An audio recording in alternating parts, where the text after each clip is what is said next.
وأشهد أن محمدا عبده ورسوله النبي الصادق الأمين صلى الله عليه وعلى آله الطيبين وأزواجه الطاهرات أمهات المؤمنين وأصحابه الكرام الغر الميامين والتابعين لهم بإحسان إلى يوم الدين. أما بعد.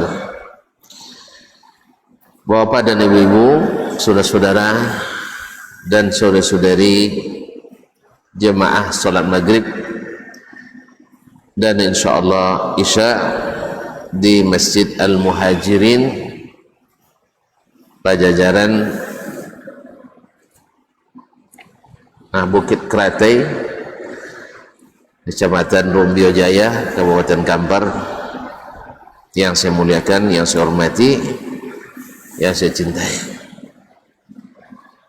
Alhamdulillah, setelah sebulan kita tidak jumpa. Sebulan ya? Tidak lama sebulan. Alhamdulillah. Setahun pun tak lama. Kita dipertemukan kembali. Mudah-mudahan dalam ketaatan kepada Allah Tabaraka wa Ta'ala. Diberinya kita nikmat sehat, diberi pula nikmat sempat, dan mudah-mudahan juga ikhlas datang ke rumahnya ini menjadi tamu Allah yang maha mulia, maha kaya, maha pemurah. Mudah-mudahan kita mendapatkan segala yang dijanjikan untuk setiap orang yang mau bertamu ke rumah Allah Subhanahu wa Ta'ala, dan bahkan mungkin lebih dari apa yang kita bayangkan. Oleh itu kita bersyukur kepadanya atas nikmat yang diberi ini, karena memang tak banyak yang diberikan, apalagi diikuti dengan subhanallah majlis ilmu yang paling dicintai Allah Subhanahu wa Ta'ala. Bahkan menuntut ilmu sesaat lebih utama daripada ibadah sunat setahun. Sesaat menuntut ilmu lebih baik daripada ibadah sunat setahun. Karena dengan ilmu syaitan ketakutan, tapi dengan ibadah, kalau tanpa ilmu, syaitan kesenangan. Karena orang beribadah tanpa ilmu sangat mudah ditipu oleh syaitan. Tetapi orang berilmu tidak mudah ditipu oleh syaitan. Oleh itu mari kita bersyukur. Mudah-mudahan semakin berilmu kita, semakin tak mudah dipermainkan oleh syaitan. Ma'asyiral muslimin, ma'asyiral muslimat yang dirahmati Allah, salawat dan salam kepada baginda Nabi alaihi salatu wassalam. Beliau kalau datang kepadanya penuntut ilmu, beliau sangat welcome, kata orang, sangat senang, mengatakan marhaban, selamat datang kepada para penuntut ilmu. Karena memang itulah tugas utama Nabi alaihi salatu wassalam, yaitu mengajar ilmu. Apa itu ilmu? Alkitab. Innallaha wa malaikatahu yusalluna ala nabi. Sesungguhnya Allah dan para malaikat bersolawat kepada Nabi. Maka kita ikuti sesuai perintah ilahi. Ya ayyuhalladzina amanu sallu alaihi wa sallimu taslima. Wahai orang-orang beriman, bersalawatlah, ucapkanlah salam kepadanya sebanyak-banyaknya. Ma'asyiral kiram, kembali kita lanjutkan mengaji bersama Imam An-Nawawi Asy-Syafi'i rahimahullah ta'ala. Imam di antara imam-imam mazhab Syafi'i yang terbesar. yaitu Imam Abu Zakaria Yahya ibn Sharaf An-Nawawi rahimahullah, melalui kitabnya Al-Arba'in. Al-Arba'in ini adalah kitab yang sangat fenomenal. Setiap masa, setiap tempat, kitab ini jadi favorit. Mungkin wallahu alam, pertama karena keikhlasan yang menulis itu Imam An-Nawawi, yang kedua isinya, kandungannya yang memang direkomendasikan oleh para ulama karena mengandung kibaru ususil Islam wa idhamu mabadi'ih, yaitu asas-asas Islam terbesar yang juga prinsip-prinsip utama dalam beragama, seperti yang akan diajarkan di hadis yang ke-40 ini. Qala al-Imam An-Nawawi rahimahullah, al-hadithul arba'un, hadis yang ke-40. Berarti kalau sudah 40 berarti cepat selesai lagi nih. Berarti tidak ngaji lagi kita, dah tamat dah. Dah tamat tak ngaji lagi. Hah? Dah tak ngaji. Subhanallah. Ya, walaupun dah tamat kita ngaji lagi. Kalau dulu para ulama sampai mengulang-ulang kitab bersama syekhnya, seperti Imam Asy-Syafi'i mengulang mensyarah kitabnya Ar-Risalah kepada murid-muridnya, di antaranya Rabi' bin Sulaiman Al-Muradi, sebanyak 50 kali sampai tamat. Awak arba'in dah berapa kali tamat? Sekali pun belum tamat. Nah, ini sampai 50 kali. Makanya mereka jadi orang hebat dan besar, dan ilmunya tinggi, karena tak ada istilah tamat dalam belajar. Long life education, yaitu menuntut ilmu sepanjang umur. Masya Allah, ini bapak dah 70 umurnya, Mbak Dina. Dah 70? 17? 72? Masya Allah. Dulu kita bilang gemilang di usia belia, sekarang juga gemilang di sisa usia. Masya Allah. Tak tanggung-tanggung ya, sudah 72 masih menuntut ilmu. Allah, bapak lebih penyabar dari saya. Ya, saya tidak lama duduk situ, langsung. Ya, bapak masih sabar, alhamdulillah. Itu luar biasa. Semoga Allah SWT berikan nanti husnul khatimah, dan kita semua juga ya. Nah, karena ada yang lebih tua dari bapak. Ya, di antara para ulama yang pernah kita kenal, yaitu Imam Abu Tahir As-Silafi, itu wafat umur 103 tahun. Malamnya masih ngaji, besok selesai subuh meninggal. Allah. Jadi ma'asyarul kiram, alangkah indahnya kesudahan hidupnya, yaitu di malamnya diakhiri dengan majelis ilmu, paginya dihiasi dengan cahaya subuh, dan selesai salat subuh beliau pun menghembuskan nafas terakhir. Rahimallahu rahmatan wasi'ah. Semoga Allah SWT merahmati mereka dan kita. Ma'asyarul kiram. Qala al-Imam An-Nawawi rahimahullah, hadis yang ke-40. An Ibn Umar radhiyallahu anhuma, diriwayatkan dari Ibnu Umar. Ibnu Umar artinya anaknya Umar. Umar anaknya bukan hanya Abdullah, tetapi kalau disebut Ibnu Umar pasti yang dimaksud Abdullah ibn Umar. Kalau sudah disebut Ibnu Umar pasti maksudnya Abdullah ibn Umar ibn al-Khattab al-Adawi Abu Abdurrahman al-Qurashi al-Makki thumma al-Madani radhiyallahu ta'ala anhu, seorang sahabat yang dikenal hebat dalam segala hal. Dalam ilmu dia adalah termasuk salah satu pemeran utamanya. Dalam kezuhudan beliau adalah imamnya.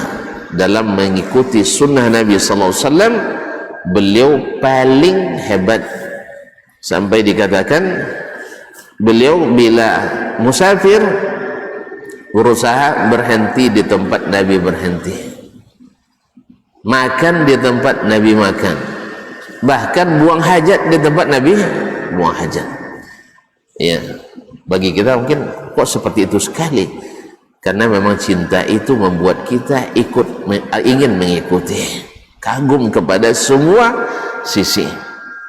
Oleh itu kaum muslimin dan muslimat dirahmati Allah, kita hari ini banyak anak muda kita kehilangan pedoman, sehingga yang dicintainya adalah para ahli atau calon-calon masuk neraka. Ya, orang-orang yang tak beragama di luar Islam ataupun orang Islam yang durhaka. Itu yang menjadi panutan dan contoh mereka, sehingga mereka lupa pada Nabi SAW yang dijamin masuk surga. Nah, Abdullah bin Umar seorang anak muda yang sejak masih remaja lagi mencintai dan meneladani Nabi SAW sampai akhir hayatnya, sehingga dengan demikian menjadilah dia salah satu dari 7 sahabat yang paling banyak meriwayatkan hadis dari Nabi sallallahu alaihi wasallam. Abdullah ibn Umar bin Khattab Al-Adawi Abu Abdurrahman Al-Qurashi radhiyallahu ta'ala anhu wa an abihi. Qala, dia berkata, akhadha Rasulullah sallallahu alaihi wasallam bimankibayya atau biminkabayya. Rasulullah sallallahu alaihi wasallam memegang kedua pundakku. Kalau al-mankib adalah pundak dari arah depan, al-mankib atau al-minkab adalah pundak dari arah depan. Al-katif yang dari arah belakang. Jadi idza akhadha bi mankibai, mankibi maknanya adalah dia memegang pundaknya dari depan. Kalau kedua pundak dipegang berarti dengan satu tangan atau dua tangan? Coba praktekkan.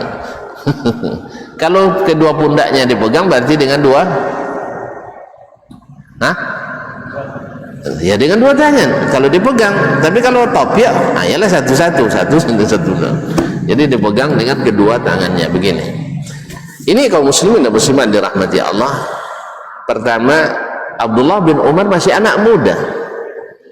Anak muda itu senang agak sedikit diangkat dan dihargai, dekat kepadanya seperti akrab dengannya. Padahal umur Nabi sudah tidak muda lagi, tapi masih berinteraksi dengan anak muda, gaya anak muda juga.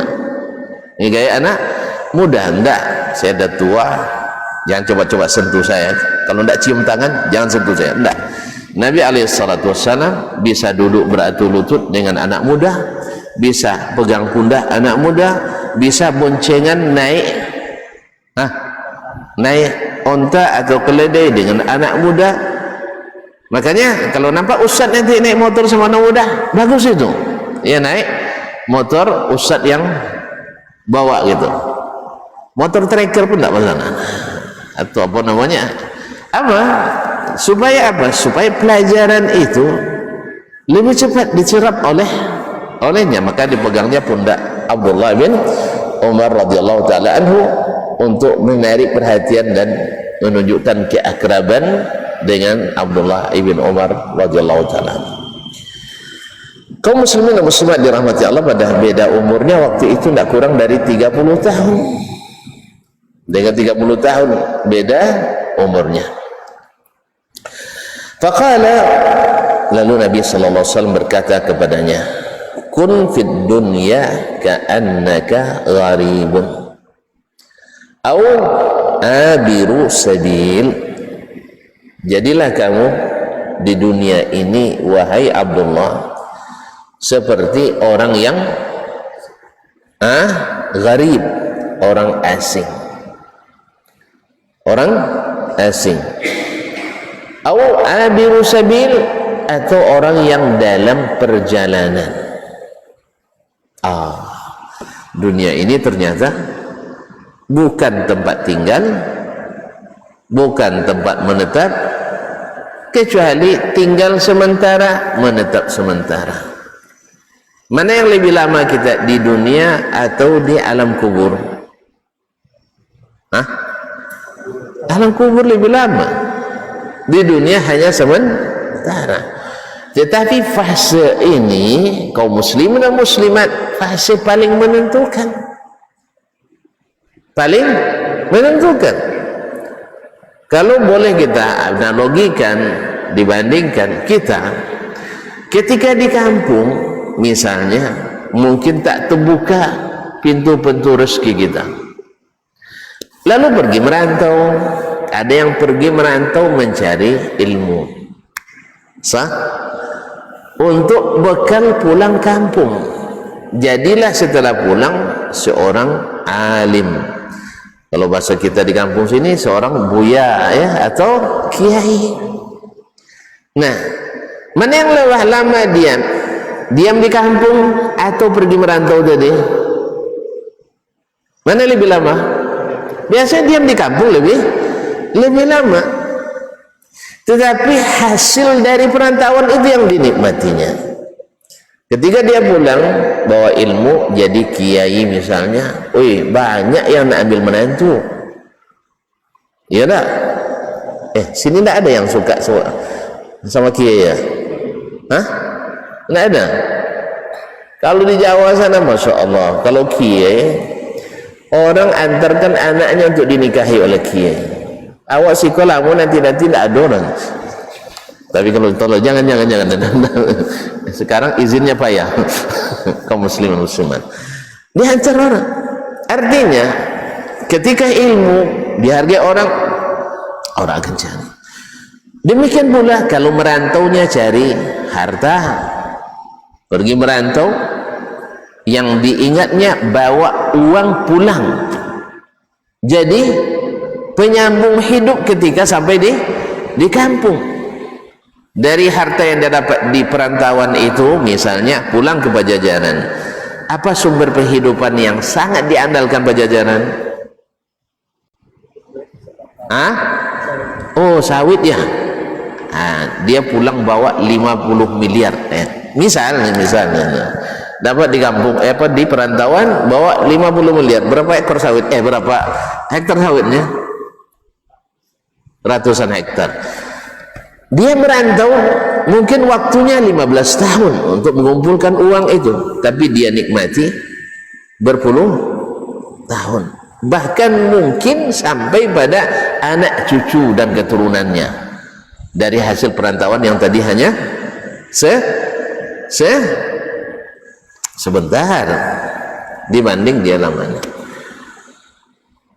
Dan kaum muslimin dan muslimat dirahmati Allah, makanya Nabi SAW sengaja menunjukkan atau memilihkan hadis ini untuk anak yang masih muda, remaja. Apa sebab? Pada umumnya anak muda, anak remaja menyangka umurnya masih, anak remaja menyangka umurnya masih apa ketika muda dulu? Mana yang lebih berharap, panjang umur atau pendek umur? Waktu muda dulu masih menyangka akan lama lagi, betul kan? Ya nah, menyangka akan lama lagi hidup. Kalau orang tua memang dinasihati dengan ini, iyalah pasti dia ngaku ya sebentar memang. Tapi anak muda menyangka masih lama. Makanya kenapa anak muda itu lebih susah diajak ngaji? Kenapa? Karena merasa sekarang belum masanya mengaji, sekarang masa menikmati, masa hura-hura, masa untuk kok cepat sekali ke masjid, nanti tidak bisa lagi bikin dosa. Kalau udah ngaji nanti pacaran tidak bisa lagi. Kalau udah ngaji main domino tidak bisa lagi. Kalau udah ngaji nanti rokok hilang dari asap dari mulut kita, misalnya. Ya kan? Kalau udah ngaji nanti ini dan itu dan sebagainya. Kita tidak mau lagi buang-buang waktu di simpang jalan, karena membuang waktu di simpang jalan tidak ada guna. Tapi kalau udah ngaji pastikan lebih banyak. Kalau tidak di rumah, ya di rumah Allah Subhanahu wa ta'ala. Sebab di rumah bantu orang tua, di rumah Allah beribadah. Kalau simpang jalan, ngapain orang simpang jalan biasa? Hah? Main, ya tidak ada manfaat. Akhirnya tidak usah ngaji. Padahal anak muda pun bahkan ibarat kelapa, bumbang atau bumbang, putih kelapa. Apa bahasa sininya bumbang? Putih kelapa itu yang jatuh, apa namanya? Antum tak bahasakan sendiri dia tak tahu lagi. Apalagi bahasa orang saya. Hah? Lulu. Apa? Apa namanya? Mangga. Manggar. Ah, manggar. Nah, putih kelapa pun jatuh. Yang tua itu udah dikirim buruk ke atasnya, enggak juga mau dipilih tuh, enggak payah jatuhnya. Banyak orang tua enggak mati juga. Yang muda yang dia harap akan kembang dia mati. Apalagi di akhir masa sekarang sering terjadi, karena termasuk tanda kiamat juga, mati tiba-tiba, mati mendadak. Kemarin masih sehat, bugar, iya, enggak percaya, ayo kita ke sana, udah mati. Mati kecelakaan, mati tanpa kecelakaan, tiba-tiba sambil buka HP mati.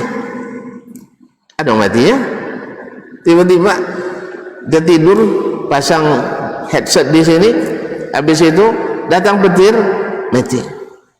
Masih muda, na'udzubillah. Jadi kaum muslimin dan muslimat dirahmati Allah, maka Nabi alaihi salatu wasallam nasihati Abdullah, kun fid dunya ka'annaka gharibun. Orang asing pasti tak berpikir untuk menetap pada umumnya. Karena apa? Orang asing nak menetap pun harus izin.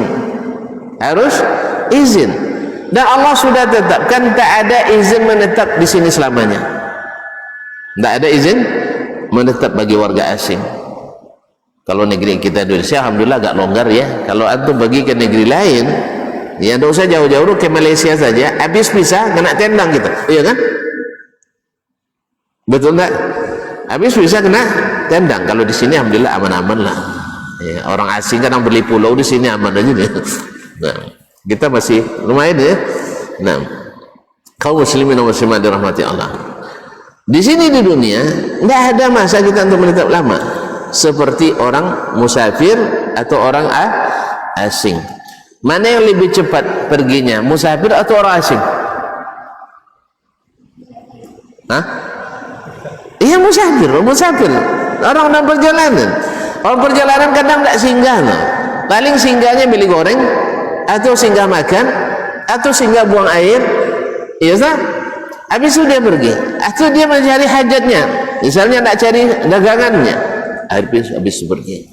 Begitulah kita di dunia ini. Oleh sebab itu kaum muslimin dan muslimat, nah orang asing pergi ke daerah lain untuk apa tujuannya? Hah? Untuk apa tujuannya pada umumnya? Hah? Merantau. Iya, untuk apa merantau? Cari penghidupan. Ya. Pada umumnya orang kalau pergi ke tempat asing untuk cari penghidupan. Misalnya orang sini pergi merantau ke mana, Mas Somad? Hah? Pergi merantau ke Jawa misalnya. Orang Jawa pergi merantau ke Sumatera. Subhanallah ya, rezeki itu Allah yang ngatur kaum muslimin. Orang Jawa pergi ke Sumatera, sukses di Sumatera. Orang Sumatera tidak sukses di Sumatera. Akhirnya terpaksa pergi ke Jawa, sukses pula di sana. Nah, makanya air itu kata Imam Syafi'i kalau tidak bergerak keruh dia, maka harus digerakkan, pergi jalan. Sebagai kita tahu, ternyata setelah bergerak air itu jernih. Kalau jernih nampak ikannya, kalau keruh tak nampak ikannya. Kaum muslimin dan muslimat, orang Pekanbaru datang Pajajaran, berhasil dia buka kebun. Orang Pajajaran pergi Pekanbaru berhasil berdagang. Jadi begitulah Allah SWT mengatur rezeki kita, bukan harus di tempat kita. Makanya orang merantau itu rata-rata untuk cari penghasilan. Orang musafir juga untuk mencari hajat. Iya, mencari hajat. Iya.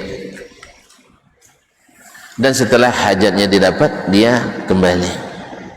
Oleh sebab itu kaum muslimin dan muslimat dirahmati Allah SWT, kita di dunia ini seperti kata Nabi SAW, mesti ingat pulang kembali. Oleh sebab itu visi kehidupan orang beriman itu adalah balik kampung kembali.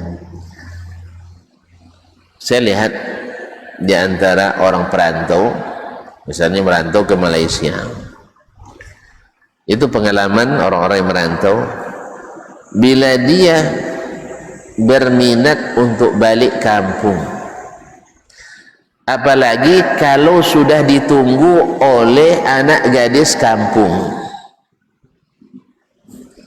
Nah, ini cerita anak muda ceritanya nih. Dia berangkat sudah punya niat, saya pulang mesti melamar anak Pak Kades misalnya, atau anak Pak Kadis, iya ya, Kades kepala desa, Kadis kepala dinas, atau anak ustad, atau pokoknya ada. Dia targetkan, saya harus dapat dalam waktu paling lama 3 tahun. Yang dilamarnya yang cantik, tentu maharnya ya mahal. Kalau yang asal-asalan, tentu maharnya asal-asalan. Nah, orang yang punya himmah yang tinggi untuk mendapatkan yang bernilai, pasti dia kerja tak santai. Selama 3 tahun dia kerja, istirahat hanya 2 jam. Saya bertemu dengan orang seperti itu, merantau ke seberang, 2 tahun atau 3 tahun, tidurnya dalam semalam hanya 2 jam, karena dia punya target bahwa saya pulang tak boleh kecewa. Nah, kita sekarang, antum terbayang tak nak melamar bidadari? Tak pernah terbayang. Bidadari itu kalau meludah dia ke laut sekali aja manis seluruh samudra. Ada berapa samudra di dunia ini? 5. Samudra India, Samudra Atlantik, Samudra Pasifik, Samudra, dah pada lupa kaji nampaknya. Samudra. Nah, semua itu manis. Bayangkan itu, kerling matanya saja. Kalau sempat dia ngerling ke bumi ini, terbakar semua gitu lah. Coba bayangkan. Tapi kalau gitu di akhirat takut dong ketemu? Enggak, karena kita di akhirat bukan lagi kita yang di dunia. Kalau begini maharnya kecil apa besar? Kecil apa besar maharnya? Tidak bisa dengan sambil lontar-lontar batu. Ya Allah, masukkan saya ke surga. Duduk tepi sungai kan, sambil melamun, ambil kerikil, antar ke dalam. Ya Allah, beri saya ikan besar. Ya Allah, beri saya istri yang cantik. Beri saya masuk surga, nikahkan dengan bidadari. Bisa? Itu melamun tuh namanya. Melamun sambil bangun. Ada yang dapat? Enggak.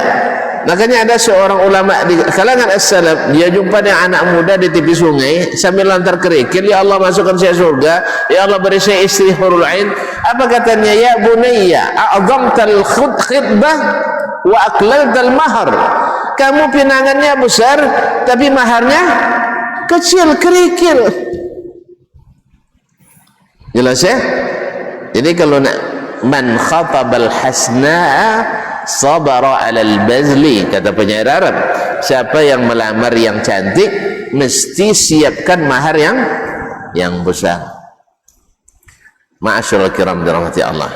Nah, ketika dia merantau bawa bawaan yang banyak, itu semuanya pada Cina nih tuh. Ya, semuanya pada ingin dengannya. Tapi kalau sempat pulang bawa kardus saja. Nah, pulang bawa kardus. Saya pulang tuh ya, Dr. Desmond, cuma dokternya pulangnya bawa kardus. Tapi kalau sempat pulangnya bawa kopernya aja udah mahal. Apa merek koper yang mahal, man? Saya tidak pernah beli yang mahal karena isinya dikit. Jadi, isinya Polo ya bang? Enggak, saya tidak tahu bang, asli tolong belikan bang, tolonglah bang belikan. Nah, ma'asyiral kiram dirahmati Allah SWT. Iya, nengok kopernya aja ada orang, wih, ini pasti isinya lebih mahal. Apalagi kalau pulang pas sampai di rumah mobil sudah nonggok depan rumah tuh. Ya, mobil mahal pula. Banyak yang pengen, banyak yang cinan, banyak yang mau. Bahkan belum lagi melamar sudah banyak yang melamar. Tapi kalau pulang bawa kardus isinya kerikil, tentu tak ada yang percaya membahagiakan. Demikianlah kaum muslimin, kita ke akhirat nanti, kita ke akhirat yang ditanya bukan duit lagi, tapi ditanya adalah kebaikan demi kebaikan. Oh, jangan tunggu, sebab antum cita-citanya ingin melamar bidadari. Tahu bidadari itu saya? Kalau dipeluk, antum udah istri belum? Oh belum, ya Allah, masih penasaran. Nah, bidadari kata Abdullah bin Abbas dipeluk oleh suaminya di surga 70 tahun lamanya tidak bosan. Yang sudah punya istri, saya sarankan nanti sampai di rumah, ya, coba peluk istrinya 70 menit saja. Hah? Bosan mana? 70 menit saja. Berarti mana yang lebih bahagia? Istri di dunia apa istri di akhirat? Istri di akhirat 70 tahun tidak bosan. Atau udah nikah belum? Belum juga? Ya Allah, kasihan, masih penasaran. Cepatlah. Kalau tidak ada uang di sini merantau cepat. Iya. Kalau sudah punya target antum pulang 2 tahun, jangan sampai kelewat sama orang. Nanti ustaz pula yang melamar, orang tua pula yang dapat. Nah, jadi kaum muslimin dan muslimat kita, subhanallah, kaum muslimin dan muslimat dirahmati Allah, istri bidadari itu tidak pernah capek kita dengannya, sampai-sampai ahli surga itu tidak tidur karena selalu senang dan gembira. Sakit tidak ada sakit. Kalau kita di dunia ini 3 hari tidak tidur, demam kita. Kemudian istri kita di akhirat itu tak ada masa cutinya, tidak ada haidnya, tidak ada toiletnya. Awak sekarang masuk toilet yang bersih-bersihnya kadang kalau bahasa sini pokok hidung ada gara-gara baunya kadang. Di akhirat antum tidak perlu toilet, nanti ampas-ampas itu akan keluar melalui keringat saja, dan keringat itu wangi mbak kasturi. Allah, kalau keringat kita di dunia gimana? Nasallallahu salam. Nah, untuk itu kaum muslimin dan muslimat, maka kita di dunia ini bukan untuk menikmati, tetapi adalah untuk mempersiapkan diri. Dan ingat, kita seperti orang asing yang takkan menetap lama, atau seperti orang musafir yang ingin segera sampai. Musafir pada umumnya ingin berlama di jalan atau segera pulang. Segera pulang. Makanya orang-orang yang menyadari apa yang Allah ciptakan di akhirat sana, dia merasakan waktu di dunia terlalu lama. Rindu dia untuk bertemu dengan Allah Tabaraka wa Ta'ala. Ini adalah tamsil yang diberikan oleh Rasulullah SAW kepada Abdullah ibn Umar bin Khattab radhiyallahu anhu, supaya anak muda tidak menunda-nunda. Apalagi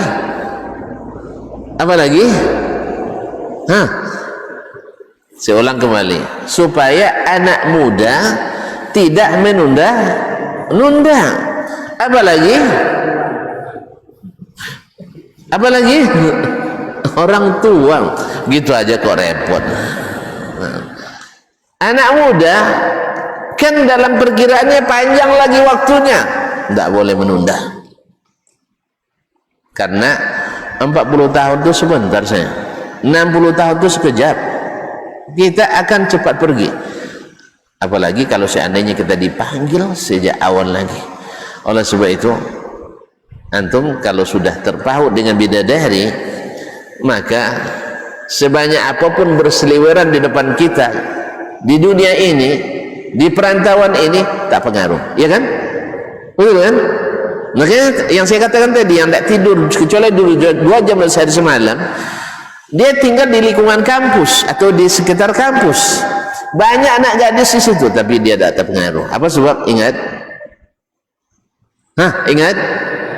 balik kampung melamar gadis dambaan hati, pautan jiwa, tidak terpengaruh. Nah, andainya antum sudah merindukan gadis di surga, antum tak akan pengaruh lagi dengan gadis-gadis di dunia ini yang kadang jatuh cinta kepadanya membuat menderita. Awalnya sebelum nampak dia di pandangan pertama tidur nyenyak, habis itu setiap malam tangan di atas kening. Apa sebab? Sebab menghayalkan yang tidak halal. Nah, kalau sudah ada nampak Ustaznya, antum dari kan belum ya? Jangan lambat-lambat, cepat dipinang. Makanya antum siap dalam setiap saat, jangan sia-siakan waktu. Ada peluang sedikit, manfaatkan. Tapi kalau kita lalai di dunia ini dan suka melihat kiri dan kanan, maka akan pudar cinta kita kepada sang bidadari tersebut. Akhirnya kita terperangkap dalam dosa-dosa yang menghambat langkah kita menuju surga. Ma'asyul kiram. Nah, kalau waktu sebentar, kita tentu perlu buku pedoman. Kita perlu imam yang menjadi ikutan. Kita perlu teladan orang-orang yang berhasil. Kita perlu amalan-amalan yang pasti menguntungkan. Tidak ada kesempatan untuk berspekulasi lagi. Maka Allah SWT sudah berikan nih Al-Quran, karena inilah yang menyelamatkan. Oh ya Allah, kami tak pandai menafsirkannya. Nih Muhammad SAW saya utus untuk menunjukkan. Ibarat pepatah kampung kita di sini, Wantung Awasocu, kalau dokek dikokong, kalau jauh ditunjung. Tolong terjemahkan Master.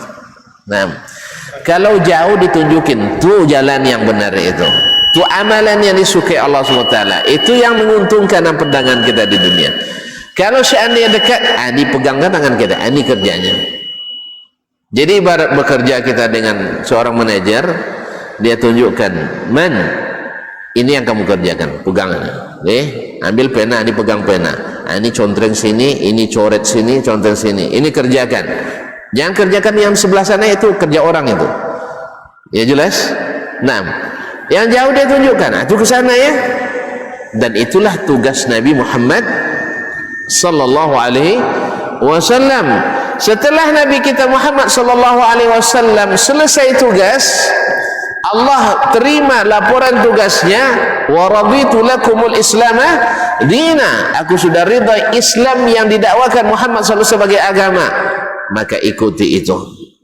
Jangan lagi berkreasi sendiri, karena kreasi sendiri itu belum pasti menghasilkan. Tapi kalau Nabi SAW pasti menghasilkan. Bukankah tuan-tuan, kalau dalam sebuah pertandingan atau perlombaan yang dicari sang juara atau yang tidak pernah juara? Pertandingan bola sekarang misalnya, apalagi menjelang kemerdekaan ini kan ramai ini kan pertandingan.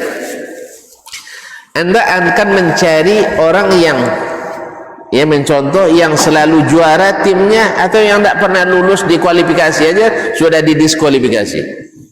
Hah? Atau yang coba-coba? Ini untuk masalah hadiahnya paling 1 juta uang pembinaannya.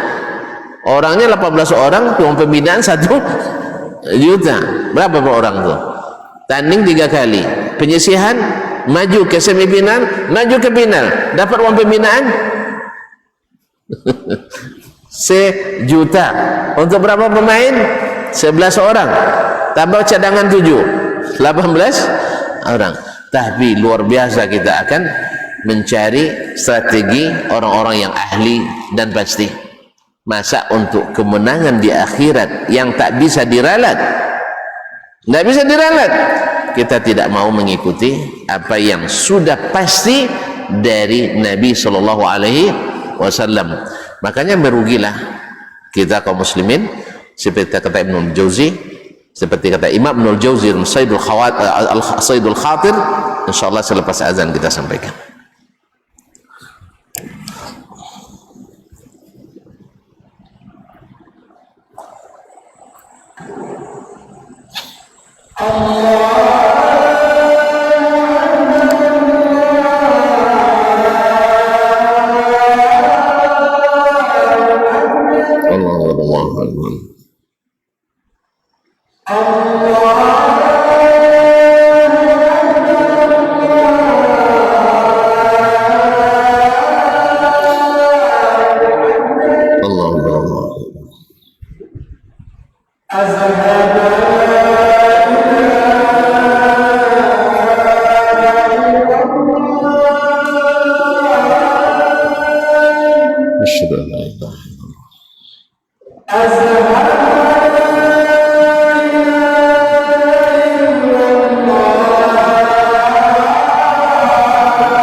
Bapak dan ibu-ibu kaum muslimin dan muslimat dirahmati Allah SWT, menjelang iqamat terlanjutkan.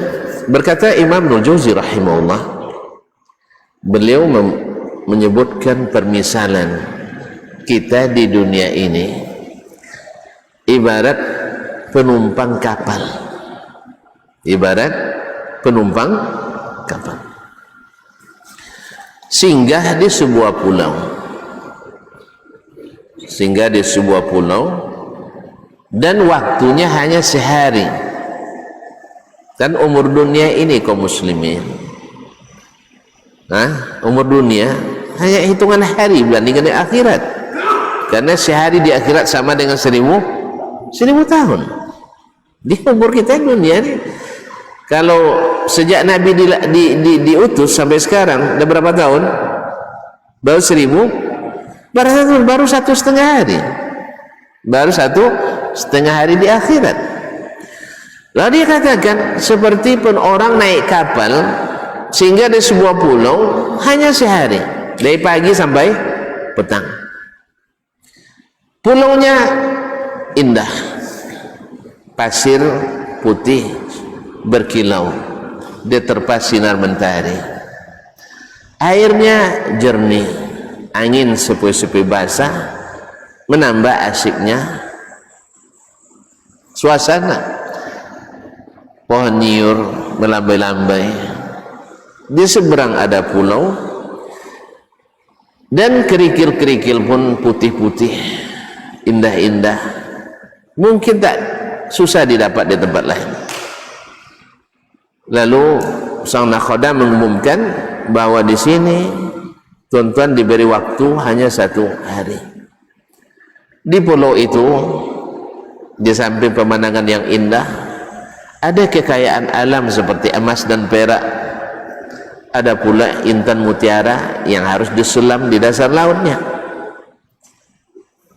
Setelah turun, sebagian melihat waktu masih pagi, akhirnya mereka mencari tempat untuk menikmati indahnya pemandangan. Lama-lama duduk di tepi yang angin yang meniup sepoi-sepoi tadi, terlenalah dia sampai tertidur lama sekali, baru terbangun oleh tiupan sirine keberangkatan. Dah tiup sirine baru terbangun. Awalnya main sampai tengah hari, makan, minum dan sebagainya, siang tidur sampai asar. Jadi main, tidur, makan. Macam masa pandemi kemarin. Jadi minum, makan, tidur, bangun, makan, dan seterusnya. Masyaallah kiram dirahmati Allah. Yang kedua, melihat banyaknya pasir-pasir dan kerikil yang indah tersebut, mereka cari kantong-kantong besar diisi banyak-banyak, dibawa pulang tuh, diangkut. Mudah didapat, cuma berat diangkat. Mudah didapat, tapi berat diangkat. Tidak memerlukan. Oh ya, yang namanya kerikil, pasir, di mana aja bisa didapat. Tapi ada sebagian yang mau bersusah karena kita dalam perjalanan. Ini bukan tujuan. Nah, mereka tahu bahwa di pulau ini ada barang-barang berharga yang bila dibawa membuat kita di kampung nanti bahagia. Maka ada yang menyelam ke dasar laut mencari apa tadi? Dasar laut mutiara, Ustaz. Ada yang pergi ke gunung-gunung atau ke sungai-sungai mencari. Tidak pernah menambang emas nampaknya. Pergilah ke Kuansing, nanti ada ada penambangan emas ilegal sana ya. Jadi ke sungai-sungai mereka siapkan alat untuk mencari emas, butiran-butiran emas. Mana yang lebih sulit? Cari emas di gunung atau di sungai, atau mencari mutiara di dasar laut? Ayolah, mana yang lebih? Mutiara lebih sulit. Tapi bila dapat, antum takkan mau melepas. Dan bila dapat, antum takkan biarkan di tempat bebas. Karena harganya, harganya 5.000 truk kerikil mungkin lebih besar segenggam mutiara. Ada yang punya mutiara, saya nak pinjam dulu, harganya berapa? Kalau dapat mutiara sebongkah begini, berapa harganya Pak Abdullah? Tidak tahu juga. Saya tahu. Hah? Ada yang tahu harga mutiara? Mahal. Yang jelas mahal sekali. Apa kata Imam Ibnu Jauzi rahimahullah? Ini permisalan bagi orang yang ke dunia ini yang beramal. Nah, yang pertama adalah orang yang ke dunia ini menghabiskan waktunya untuk bersenang-senang semata. Umurnya habis untuk menikmati hidup ini. Segala bentuk dosa dia lakukan. Orang-orang lalai yang tak mau mengingat kematian, apalagi setelah kematian. Kapan ingat? Setelah tiupan keberangkatan, datang ajal menjemput, baru bilang inna lillahi wa inna ilaihi raji'un. Tapi apa boleh dibuat? Karena yang akan menemani kita ke kubur ada 3: keluarga, harta, amal. Keluarga, harta balik, amal yang tertinggal. Dia tak punya amal. Menangis badan di pintu, anda lupa lagi. Asam kandis, asam gelugur. Ketiga, asam riang-riang, menangis diri di pintu kubur. Ingat, badan tidak sembahyang, tidak sembahyang, tidak beramal. Ini orang yang pertama tadi. Sampai di pulau, ambil tikar, ambil payung, ambil makanan, duduk, main, tidur, dan seterusnya, sampai serine keberangkatan datang, baru dia teringat. Ini orang gagal. Yang kerjanya main di dunia, orang gagal. Yang kedua, ada juga sedikit semangatnya mencari penghasilan, cuman yang mau yang senang-senang saja, tidak mau bersusah-susah. Oh, ini kan menurut perkiraannya bagus ini. Yang cari pasir tadi, yang cari kerikil tadi, yang nama pasir dapat dimanapun. Ini kata Ibnul Jauzi adalah orang, ibaratnya orang yang beramal tanpa ilmu, mencoba membuat amalan sendiri dengan perkiraan ini bermanfaat. Kan dia mengira ini banyak hasilnya. Dikumpulkanlah, pekerjaannya berat, memikulnya payah, tapi harganya murah. Ini perumpamaan orang-orang yang melakukan amalan-amalan yang tidak diperintahkan Allah dan Rasulnya sallallahu alaihi wasallam. Artinya tidak terdapat dalam sunnah Nabi sallallahu alaihi wasallam. Kan banyak orang mengamalkan yang penting meriah dan kadang-kadang menyusahkan, mengeluarkan biaya banyak, ternyata tidak bernilai di sisi Allah. Karena apa? Ingin yang senang tanpa ilmu, yang lihat orang buat, dibuat. Lihat cantik nampaknya, dia kerjakan tanpa ilmu. Ini ibarat orang yang tadi bawa kerikil banyak, nilainya sekarung kerikil berapa duitnya? Sekarung kerikil berapa duit? 20.000. Subhanallah, kesian. Satu truk berapa? 800.000. Iya, 10 truk berapa? Baru 8 juta. Memang carinya nggak susah. Tapi ada yang ketiga, kata Ibnul Jauzi rahimahullah, yang mencari emas dan mutiara. Ya, habis sehari mereka cari, dapat hanya sebongkah begini. Cuman yang sebongkah ini bila dijual, emas 1 gram berapa, Pak? Nggak tahu juga, nggak pernah. Ini emas semua nih kayaknya, tapi nggak tahu harga emas. Emas 1 gram berapa? Nggak pernah beli. Waduh, nggak punya istri tuh, nggak pernah diberikan.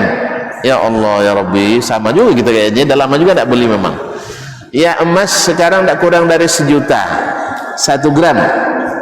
Kalau dia dapat segini, berapa gram itu? Segini berapa gram? Segini berapa gram kira-kira? Ada yang pakai subang sekarang ada? Emas yang dipakai giwang sini ini satu emas 11,5 itu berapa gram? 2,5 gram bro, 2,5 gram satu emas. Nah kalau segini berarti tidak kurang dari 100 gram. 100 gram berapa duit? 100 gram berapa duit? Ya Allah, kali sejuta tadi 100 juta. Mana yang lebih banyak dari 10 truk kerikil? Kerikil 10 truk berapa harga tadi? 8 juta. Ini segenggam 200 juta. Antum mau yang 10 truk kerikil atau satu genggam emas? Jelas? Antum kalau dapat mutiara segenggam begini, satu butir begini saja harganya miliaran. Berapa truk kerikilnya? Ini kata Imam Ibnul Jauzi rahimahullah adalah perumpamaan orang di dunia ini mengamalkan mengikuti sunnah Nabi sallallahu alaihi wasallam, karena sunnah itu walaupun kecil tapi nilainya besar. Yang selain sunnah walaupun besar nilainya nihil. Cuman memang memegang sunnah itu kata Nabi seperti memegang bara api. Pernah megang bara? Pernah megang bara? Nak coba? Panas. Menghidupkan sunnah itu seperti dulu Nabi menghidupkan ajarannya di Makkah, ditentang oleh orang Quraisy. Hari ini pun menegakkan sunnah pasti akan ditentang. Tapi kalau menegakkan kebiasaan dan tradisi, ahlan wa sahlan wa marhaban, akan dibesarkan dan dipiralkan. Jadi Nabi dulu ketika mengembangkan sunnahnya langsung dapat taburan bunga, disambut dengan karpet merah. Demi Allah tidak, beliau ditentang sampai dituduh gila, sampai dituduh pendusta. Hari ini pun orang yang menghidupkan ini, mutiara ini juga dikejar-kejar orang, dipersekusi orang, dihina-hina, diolok-olok, direndahkan dengan seperti gaya jahiliyah dulu merendahkan Nabi sallallahu alaihi wasallam. Jadi difitnah, hati-hati, berbahaya kayak gitu. Masa mengikuti Nabi berbahaya. Oleh itu kaum muslimin, ini perumpamaan kata Imam Ibnul Jauzi, orang yang cari mutiara memang berat, nyarinya berat, memeliharanya berat. Kerikil dibongkar dimanapun tidak ada yang ngambil. Iya tak? Bongkar di jalan, bongkar di halaman, bongkar di belakang rumah, tak ada yang ngambil. Tapi kalau sempat mutiara tertinggal, mutiara tertinggal di lemari aja nampak semua orang, dibongkar rumah orang semua, rumah kita semua orang. Oleh sebab itu maka cari mutiara, tuntut ilmu tentang sunnah Nabi sallallahu alaihi wasallam, dan bila dapat jangan dilepas, pelihara, amalkan, sebab yang sedikit ini bernilai lebih besar dari yang banyak dikumpulkan tadi berupa kerikil dan pasir. Ini kata Imam Ibnul Jauzi rahimahullah ta'ala. Mudah-mudahan Allah SWT jadikan kita yang senantiasa menjaga itu. Kemudian Imam, masih boleh kita lanjutkan? Masih? Baik. Kayaknya masih tidak ada yang ngantuk kayaknya nih. Ngantuk dia enggak ya? Baik. Kan sekali sebulan cuma nih. Sekali sebulan cuma. Nah, besok bulan depan saya minta izin pulang. Nah, ya, di double sekarang. Sudah selesai. Ya, bulan depan izin nih Pak ya. Kemungkinan karena 25 berangkat, mungkin pulang sekitar coba dulu Sabtu pertama ya bulan September deh. Masya Allah, ini sudah lelet. Sabtu pertama September tanggal 3 ya, belum pulang atau masa hari ini saya tambah dikit ya. Adik saya pendek, keterangannya panjang ya. Salah tuntut sendiri, kenapa tidak ngangguk-ngangguk dari tadi? Ini masih begini aja kan belum ngangguk, belum paham tuh. Baik. Kemudian Ibnu Umar berkata, Wa kana Ibnu Umar radhiyallahu anhuma yaqul, Ibnu Umar radhiyallahu anhuma berkata, beliau mengomentari hadis ini. Apa kata beliau? Iza amsayta fala tantadhir as-sabah, bila kau berada di waktu petang jangan tunggu waktu pagi. Artinya jangan tunda-tunda pekerjaan, jangan tunda amalan, jangan tunda bertobat, jangan tunda kembali kepada Allah. Tidak ada. Sekarang ingat, sekarang tobat. Sekarang ingat, sekarang amalkan. Sekarang sempat, sekarang amalkan. Besok kalau tunggu saya ngaji nanti setelah umur 40 aja. Pas umur 40 jadi pembenci kaji kita. Ya, berapa banyak orang sekarang sangat benci kepada Islam, tapi disuruh pula keluar Islam tidak mau dia. Walaupun ada banyak juga murtad sekarang. Orang Islam membenci Islam, orang ahli sunnah membenci sunnah. Ini dunia penuh dengan fitnah. Katanya mencintai Nabi tapi tidak menyukai ajaran Nabi SAW. Na'udzubillah. Oleh sebab itu ketika sekarang kita rasakan indahnya mengikuti Nabi SAW, sekarang kita boleh bismillah, jangan lambatkan. Karena melambatkan itu ibarat bahasa kita ini masuk angin. Kau masuk angin, kerupuk udah masuk angin enak, nah, apalagi orang masuk angin lebih tidak enak lagi. Masyaallah kiram rahmatullah. Iza amsayta fala tantazir sabah, bila berada di waktu pagi petang jangan tunggu pagi. Wa iza asbahta fala tantazirul masa, bila kau berada di waktu pagi jangan tunggu petang hari. Amalan pagi amalkan pagi, amal siang amalkan siang, amalan sekarang amalkan sekarang, jangan tunggu nanti. Sebab menunda-nunda itu bisa membuat kita lemah dan lemah azam kita. Kemudian yang kedua, apakah besok sempat lagi? Petang hari saya masih bersemangat lagi, atau petang hari saya masih bernafas lagi atau tidak? Wa khus min sihhatika limaradik, ambil waktu sehat untuk menghadapi masa sakit. Kenapa? Orang di waktu sehatnya bekerja, lalu sudah mendapatkan hasil dari penghasilan yang dia dapat. Ketika dia sakit tinggal menikmati. Di waktu kita muda, orang-orang muda dulu bekerja, bikin kebun, bikin perdagangan. Setelah tuanya dia tinggal menikmati hasil. Kan waktu bertenaga dia kerjakan itu, sampai masuk hutan, mengaruk air sampai segini, membuka lahan, habis itu dia tanam. Awalnya dulu sawit belum berharga, ya kan? Masih ingat saya dulu satu kapling bisa 300.000. Mana bang itu tadi? Satu kapling 300.000 ya dulu. Saya rugi, tak mau beli karena duit nggak ada juga waktu itu memang. Nah, yang kedua saya tidak di sini. Sekarang satu kapling berapa? 300 juta. 500 juta. Subhanallah. Terpaksa saya gigit jari lagi ya. 600.000 juga nggak ada, lagi 600 juta. Saya sia-siakan di waktu dulu. Ya karena saya menuntut ilmu. Nah, maka duit banyak beli buku, bukan beli batang sawit yang berbuku-buku. Nah, tapi saya tidak nyesal juga. Ya, tidak nyesal. Karena dengan ilmu pun menjadi lapang. Kaum muslimin dan muslimat dirahmati Allah. Jadi waktu sehat gunakan untuk menghadapi waktu sakit. Waktu muda gunakan untuk dinikmati di hari tua. Jadi tidak ada cerita main di simpang tu anak muda, nggak ada lagi. Main di tepi jalan nggak ada lagi. Untuk pergi raun ke sana kemari tidak ada lagi. Sebab waktu ini sangat berguna. Besok kalau udah tua, kita tidak bisa lagi mengandalkan orang tua. Orang tua yang mengandalkan kita lagi. Oleh itu makanya tidak ada istilah amalan sekarang, kerjakan sekarang. Dan dalam konteks beragama pun seperti itu. Orang yang biasa beramal di waktu sehat, bila sakit, pahala yang dia lakukan di masa sehat tetap mengalir sekalipun tidak dikerjakan karena sakit.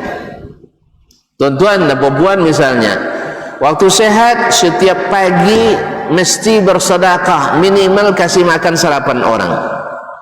Setelah sakit tidak mampu lagi buat, gara-gara sakit itu pahalanya mengalir sepanjang masa. Bahkan kasih makan kelinci pun kalau lillahi ta'ala setiap pagi, ya Pak ya, lillahi ta'ala mungkin berpahala. Apalagi kalau kasih makan orang-orang saleh, orang-orang bertakwa, anak-anak yatim, orang-orang miskin.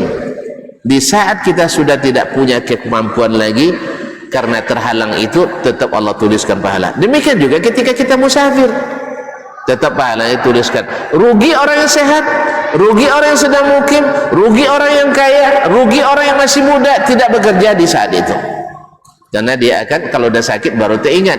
Kalau udah sakit melangkah udah payah ke masjid, jangan untuk lama-lama di masjid. Kalau lama imam sedikit, ganti imam katanya. Apa Ustaz? Lama sekali. Kalau lama ngaji, ganti ustaz. Lama sekali mengaji katanya. Tapi masa muda enggak. Orang tua, dah tua tu tak bisa lama-lama lagi. Ustaz lama ngaji, nanti bilang sama panitia, tolong ya ustaz tu jangan ngaji lagi. Lama sekali katanya. Allah musta'an. Kaum muslimin dan muslimat dirahmati Allah, wa min hayatika limautik, dan masa hidup untuk menempuh kematian. Baiklah kaum muslimin dan muslimat, hadis ini pendek tapi banyak sekali pelajaran. Yang pertama adalah Nabi SAW sangat akrab dengan umatnya dalam seluruh level. Artinya bila antum jadi petinggi, maka jangan lupa memandang ke bawah. Awalnya tinggi, mandang ke atas juga li. Jadi kalau sudah tinggi, mandangnya ke bawah supaya tahu bagaimana yang dibutuhkan yang di bawah. Pemimpin-pemimpin harus merakyat dan harus mendahulukan kepentingan umat daripada kepentingan sendiri. Yang kedua, Nabi SAW walaupun dia merendahkan diri kepada anak muda, tapi tidak turun harga dirinya, karena sampai mati pun dia tetap tinggi. Yang ketiga, bahwa strategi dalam mengajar diperlukan interaksi langsung. Maka ada istilah interaktif, dilibatkan orang, bukan hanya sekedar bicara orang jadi pendengar pasif. Makanya banyak para ulama melakukan interaksi langsung dengan yang mendengar supaya tidak kantuk. Sebab kalau tidak dengan demikian, yang ceramah ngantuk, yang mendengar ngorok gitu. Jadi harus ada interaksi. Nabi SAW senantiasa melihat hal tersebut. Yang keempat, mahalnya harga hidup ini. Oleh sebab itu jangan disia-siakan, karena walaupun sebentar tapi sangat menentukan. Oleh sebab itu sehat bekerja, sempat laksanakan. Yang kelima, bahwasanya yang menentukan nilai dari amalan kita adalah sang pemberi nilai. Yang memberi nilai amal kita adalah Allah Subhanahu wa ta'ala. Maka yang lebih tahu nilai amal itu dia. Maka jangan sekali-kali melakukan amalan kecuali atas izinnya. Sebab amalan tanpa SK tidak cair dana. Amalan tak mengikuti SOP juga tidak cair upah. Oleh sebab itu ikuti SOP dan harus pakai SK. Ikuti apa yang dicontohkan dan apa yang diperintahkan, jangan buat sendiri, karena kita beribadah kepada Allah seperti yang Allah kehendaki, bukan seperti yang kita kehendaki. Dan perbandingannya tadi sudah disebutkan, seperti kata Imam Ibnul Jauzi, ibarat mutiara dengan kerikil, bandingannya sangat jauh. Mutiara bawanya mudah, harganya tinggi. Kerikil bawanya susah, harganya sangat murah, bahkan nihil. Oleh sebab itu bersemangatlah cari mutiara di dunia ini, jangan sembarang ngambil kerikil di tepi jalan, karena kerikil dimanapun bisa dapat, tapi mutiara harus dicari. Artinya hadirlah selalu di majelis ilmu yang membawa mutiara, bukan menyebar kerikil di mana-mana.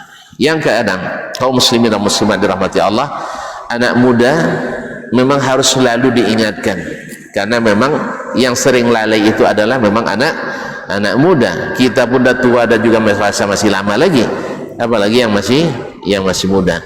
Yang keenam atau yang ketujuh, bahwasanya Nabi SAW adalah ikutan utama kita, maka segala amal kita mesti dikembalikan kepadanya, dan seluruh ulama harus juga kembali kepadanya, seperti kata Imam Asy-Syafi'i rahimahullah ta'ala. Dan masih banyak pelajaran dapat dikandungkan dalam hadis ini.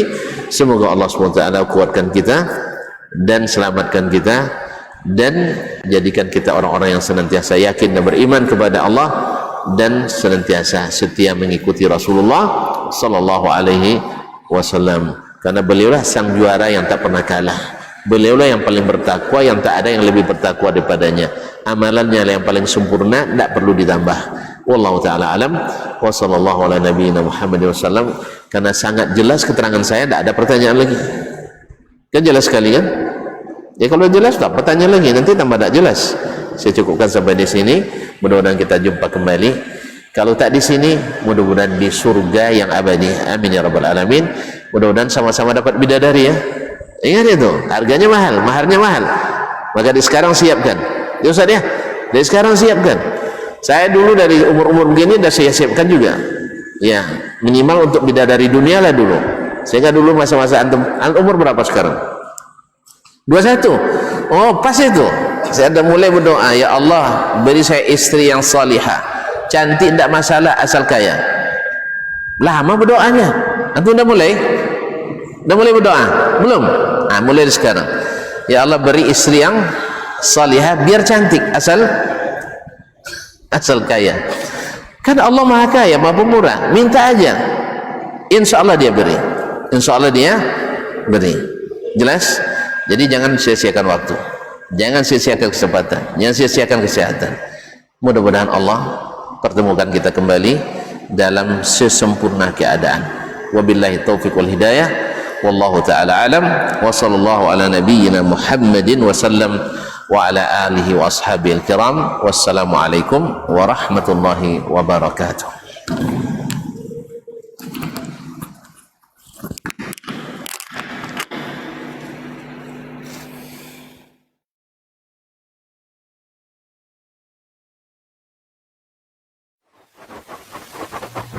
Barometer amal kita saleh tak salehnya di salat kita. Bila salat kita ikhlas dan sesuai dengan sunnah Nabi SAW, maka insya Allah amalan yang lain mengikuti. Ini aktivitas ini membantu saya di akhirat atau akan menyulitkan saya di akhirat? Kalau seandainya perbuatan itu ternyata akan menyulitkan kita di akhirat kelak, tinggalkan perbuatan itu.